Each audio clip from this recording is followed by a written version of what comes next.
Hi everybody, it's me again, and today for Makeup, Murder, and Mystery, we are going to be talking about Danielle Huskins and Aaron Quinn, aka the real life Gone Girl story. This story takes place in Los Angeles, California, in the Bay Area, in Denise and Aaron's home. So one night, while Denise and Aaron were asleep, they are awoken to a man sitting at the foot of their bed with what they thought was a real gun.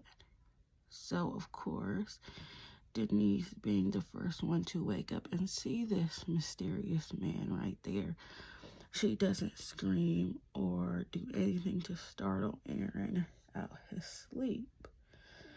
Eventually, the man zip ties her hands behind her back and tells her to stay quiet. Then Aaron is awoken by this man and he wakes Aaron up and also zip ties Aaron up and tells him to be quiet. They are so confused, like, what's going on? We don't do anything to anyone. Why is this happening? This mysterious man proceeds to make sure they're tied up, and then he does something strange. He puts a set of headphones over each of their heads and turns on a audio. This audio basically starts to explain what is going to happen, what this man is going to do to them, and if they scream or do anything, they will both be shot and killed. So they're both freaking out on the inside, but trying to stay strong, of course, for each other and, of course, for their lives. They are like, what the heck? This is crazy. This man proceeds to drag Denise and Aaron out to the living room and sit them on the couch. And once he sits them on their living room couch, he gives them a bottle of NyQuil. But this NyQuil is a sedative. So it has NyQuil, Benadryl, anything you can name that would normally knock you out, pretty much mixed together. So at this point, he makes Denise chug the sedative first, and then he makes Aaron chug it next. So Denise is crying. At this point, he puts duct taped goggles over their head. So can you imagine suction goggles with a thick layer of duct tape on them? Like, what the heck? This is getting crazier by the this recording is playing. This man proceeds to carry Danielle out of the house. Aaron is kicking. He's freaking out. He doesn't know where they're going. What is this man going to do to her? He is just overall shocked. And unfortunately, this is where the sedative kicks in for Aaron. So he's out. The next day comes and he's like, this was not a dream. Like, this was real. This really happened. So where is Danielle and where did this mystery man take her all of a sudden? Aaron, for some odd reason, decides to sleep the sedative off, and then he decides that he wants to finally call the police. At this point, it's been about 5 hours or so since this has took place. Mind you, the kidnapper also broke in their house by foot and then threw Danielle in the trunk of her car and drove off with her in her car. So once Aaron wakes up and decides, oh my gosh, she's really gone, I gotta call the police, he calls the police and they come and question him. And you guys are gonna be surprised, but he automatically becomes the prime suspect.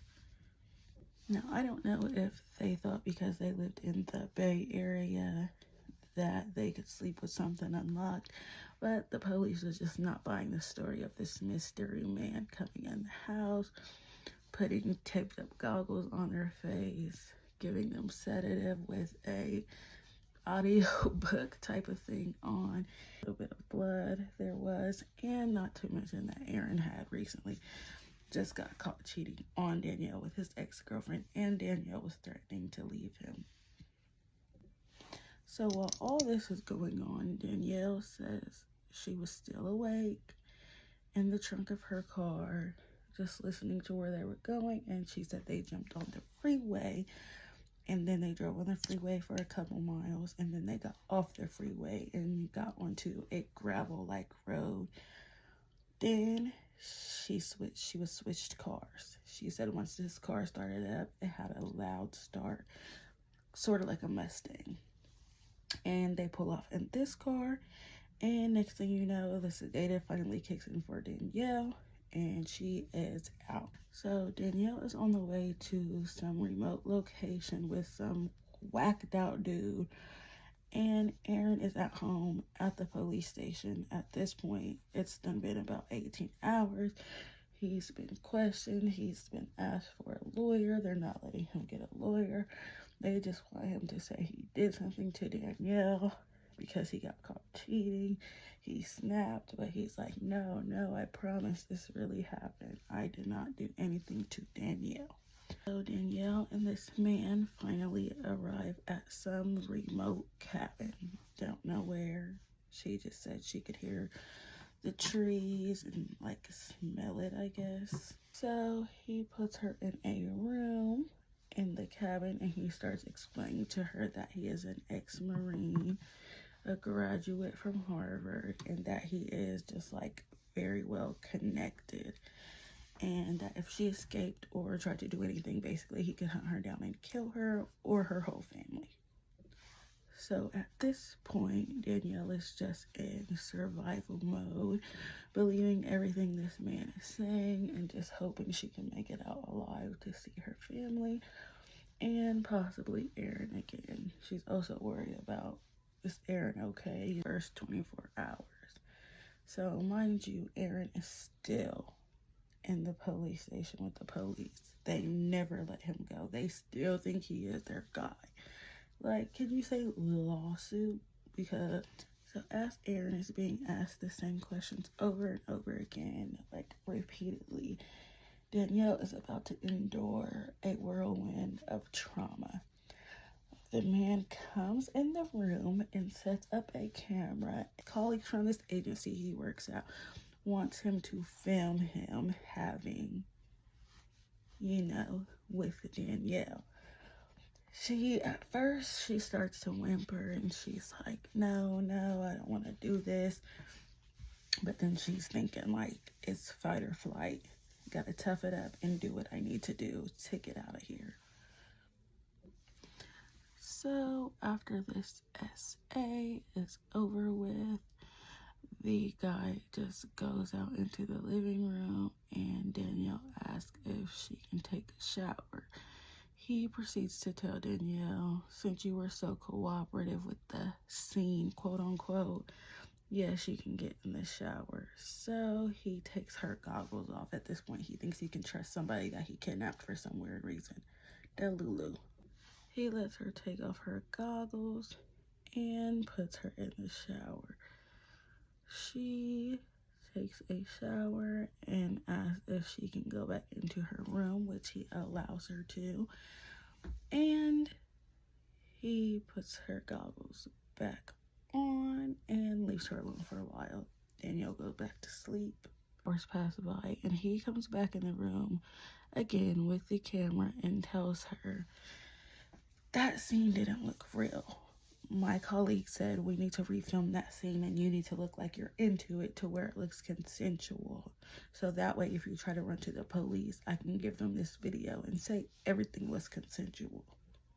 So Danielle's like, oh my gosh, this is about to happen again. Like, I just hope I get to go home. The SA happens again and it is filmed. Her, get your things on. I'm gonna take you home. Proceeds to put her goggles back on and just everything he originally kidnapped, he put it back on her and said, I'm going to drop you off at your parents' house. First of all, how does he know where her parents live? But okay. Mind you, all this time, poor Aaron is still being slammed by the police. they're thinking that he had something to do with this whole disappearance and that he knows where she is, and just they are just on this poor man. So finally, her parents were gone somewhere, but they have cameras outside their home. And they see Danielle walking up to the door, their front door, with sunglasses on, a duffel bag, sweatpants, and just looking completely unharmed. The neighbor then welcomes Danielle in and proceeds to ask her, "Oh, where have you been? What happened? Let's call the police and let them know you're here."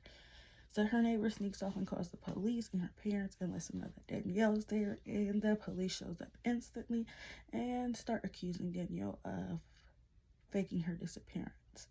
Like the movie pretty much refuses to talk to the police just based off the simple fact the killer knew where her parents were and told her that if she went to the police that video would be released, and she did not want Aaron to find out about this tape at all. Also, her and Aaron both had separate lawyers, so the lawyers also recommended for them not to talk to each other just because police were trying to make him their prime suspect, and they were trying to also get her in trouble saying that she faked her disappearance.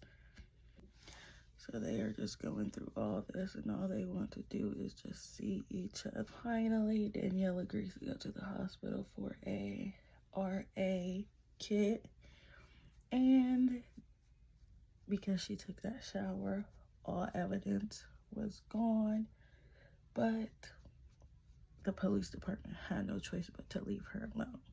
Her lawyer believed her. Aaron obviously believed her. Nobody else knew what to believe.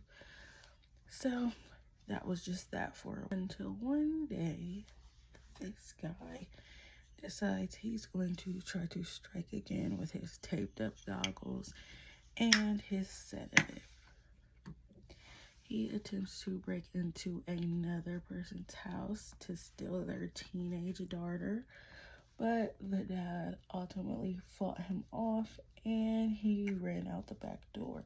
So they call the police, and the police comes, and this dumb criminal left his cell phone on the counter. Like, how dumb can you be? So now you're just called. They get the information on his phone and realize it is a man that was an ex-Marine, a graduate from Harvard. Basically all the things that he told Danielle he was, he really was. He had been in trouble previously for some crimes committed against women. Yeah, he was one of them. So they track his mom down and go ask his mom, is there anywhere that he would be?